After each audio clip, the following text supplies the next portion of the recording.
आज आपण दोन विमान अपघात बघणार आहोत. एका अपघातात जवळपास 217 प्रवासी दगावतात, तर दुसऱ्या अपघातात 150 प्रवाशांचा मृत्यू होतो. तांत्रिक त्रुटींमुळे झालेला अपघात असा प्राथमिक अंदाज काढला जातो.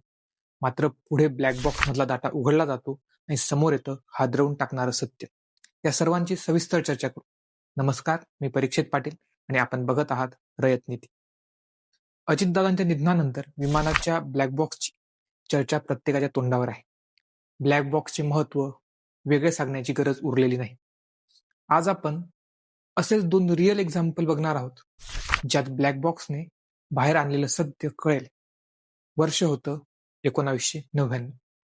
इजिप्त एअरलाइन्सचे 990 विमान अटलांटिक सागरावरून उडत असताना अचानक समुद्रात कोसळतं. 217 प्रवाशांचा मृत्यू होतो.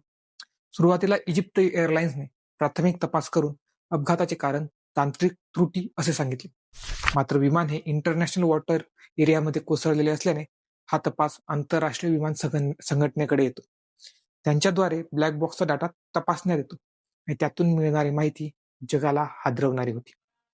विमान पाण्यात कोसळत असताना मुख्य पायलट धार्मिक घोषणा देत असल्याचे आढळून आले आणि हा अपघात नसून ठरवून केलेला घात असल्याचे सिद्ध झाले.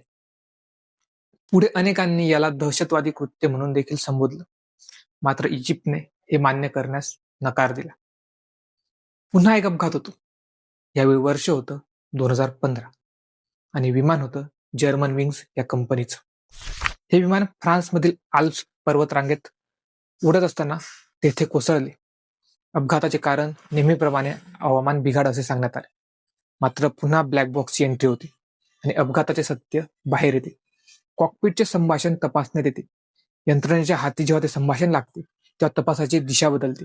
मुख्य पायलट कॉकपिटच्या बाहेर गेल्यानंतर को पायलट कॉकपिटचा दरवाजा आतून बंद करतो.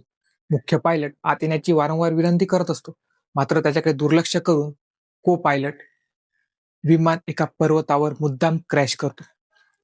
पुढे तपास केला जातो.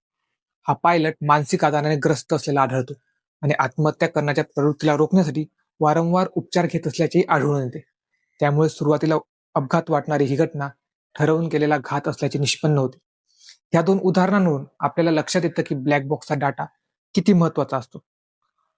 अशाच नवनवीन माहितीसाठी आपले रयत नीती चॅनल सबस्क्राईब करा. धन्यवाद.